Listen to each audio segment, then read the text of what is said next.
Hi everyone and welcome back to my channel, and if you're new here, welcome. My name is Lacey and this is my art channel. So today I decided to do another clay video. Now if you're saying another, when did you do a clay video? That's valid. I have done 4 other clay videos. 3 of the videos I created at least 3 years ago, and the other one has been at least 2 years ago. To be honest, all of my videos from back then are fairly poor quality. I don't recommend going and seeking them out. And I have never really been that good at using clay. I'm not trying to nag on myself, I'm just trying to be truthful. I have always been interested in using clay, especially hand sculpting, but I struggled a lot with it. In college, I took an intro to pottery class. I did not do good. I got a good grade, but if you've ever done any kind of clay work on the pottery wheel, you'll know that one of the most important steps, maybe the most important step, is getting your clay centered. I could never get mine centered. And then when I started YouTube, I started following a YouTuber that I love. Her name is Chelsea Bowen. Her YouTube channel is Chelsea DIY, and she has a secondary channel called Sugar Shrimp. Her clay work is amazing. I've purchased several of her keychains throughout the years, and I've just always been inspired to make something even like half as good as her clay work, but it's been a struggle. I think that with any kind of art or crafts, it can be disheartening when your art doesn't come out the way that you want, and I try to have grace with myself and just tell myself it's okay if it's not perfect. I'm improving and I'm practicing and I'm having a good time, and that's what matters. I hope this can be a reminder to all of you as well that it's okay if we're not perfect at something the first time, or even the second time, or even the 50th time. These things take a lot of practice, and me making a video about it will help inspire myself to try new things, try to improve my art, and maybe it'll inspire you to try something new as well. So, because I created a lot of clay work that was not the best, I watched a lot of different clay videos, and I eventually found a method that I wanted to try. The idea is to create a stencil of what you want your clay to look like. Print it out on paper, cut it out, place it onto the clay, and then use some kind of tool to cut around the stencil. I used an X-Acto knife. So initially this video was going to be a video trying out polymer clay. If you've been here for a little while, you may know that I made a new series on my channel just trying out art supplies that I've never tried. In my past videos, I used an air dry clay from a brand called DAS. So I was really interested in trying some polymer clay that needs baked in the oven. My friend had bought me some clay that was from the Fimo brand. I really wanted to try this brand because that's the brand that I saw Chelsea DIY use. Unfortunately, when I tried to use the clay, it was really hard, like unnaturally hard. I do have some troubles with my wrists, and this was impossible to knead. I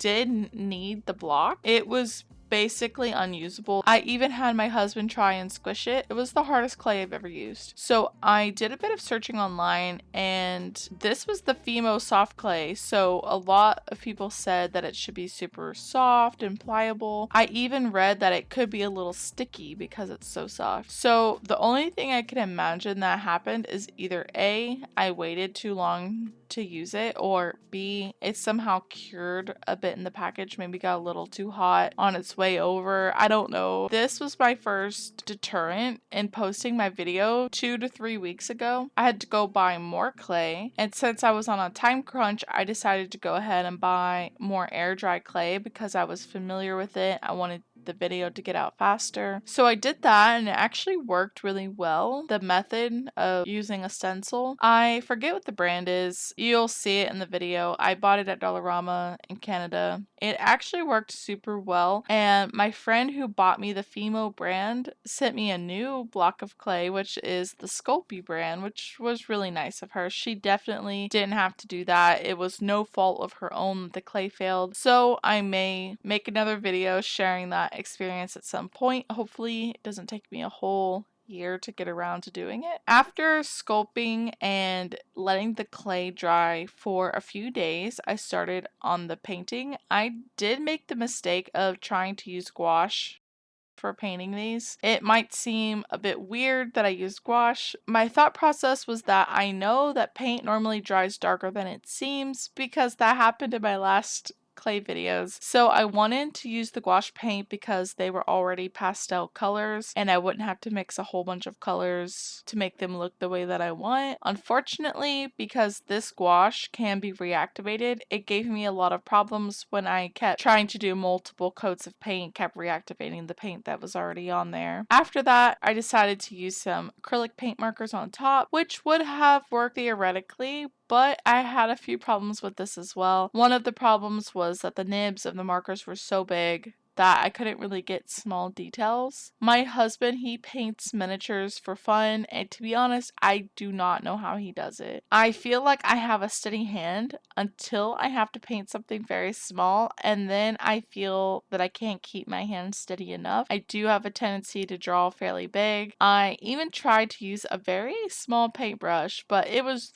literally just a mess. I did try my best though, and I persevered. And to be honest, I didn't hate them. There were a couple that got messed up or I didn't like them, not gonna lie. But overall, I did like how most of them came out, and I made several to give away to my family and friends, and I hope that they like them. Also, toward the end, when I was like really irritated at trying to do the small details, I made the mistake of trying one of my alcohol markers on the clay. It actually went on perfectly. Like you couldn't even tell that it wasn't paint. When I did seal them though, the marker smeared a bit. So I definitely would not recommend trying that yourself. I just wanted to be transparent with all of you and just let you know what worked and what didn't work. I really want to try out the Art X paint markers. This may be the push that I needed to buy some, because when I see those small nibs on those paint markers, I'm just like, yes, I need that. Your hair looks longer than last June. There's so much I've been dying to know about you. But we've been distant. Is it too soon to call pretending it's to ask you what's new? And I hope we haven't lost our way, 'cause it feels that way to me. But I know that when I see you, oh, I never wanna leave. So don't be so mad, I know that it's easy. After all the painting was finished, I went ahead and sealed these with UV resin. In my past videos, I sealed with Mod Podge, which does work, but I wanted that like hard finish that I've seen people get with UV resin, and I heard a lot of good things about UV resin, so I wanted to try it for myself. I also wanted to try UV resin because I didn't want to have to worry about like mixing the resin if you use the other type of resin. It was really easy to work with. I painted it on, I put it under my nail light for a few minutes, and then I put it on the windowsill for a few days just to make sure that it was cured, and then I flipped them over and repeated it. For the most part, it went smoothly, but because I had to wait several days for the clay to dry, and then I had to wait for the paint to dry, and I did multiple layers of paint, and then I had to wait for the UV resin to dry. This took me a really long time, so that's why it took me so long to finish the videos.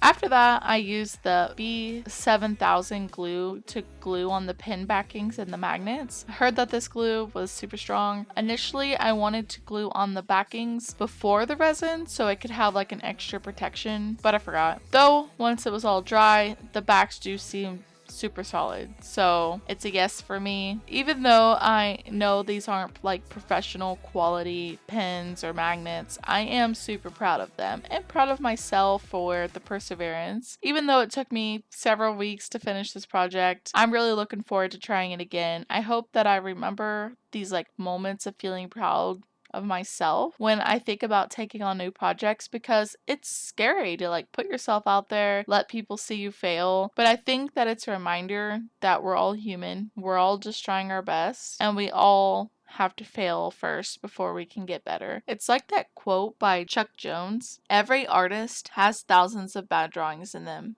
and the only way to get rid of them is to draw them out. I appreciate all of your love and support as always. If you made it this far, let me know which pin was your favorite. I hope to see all of you in the next video. Keep creating. Goodbye now.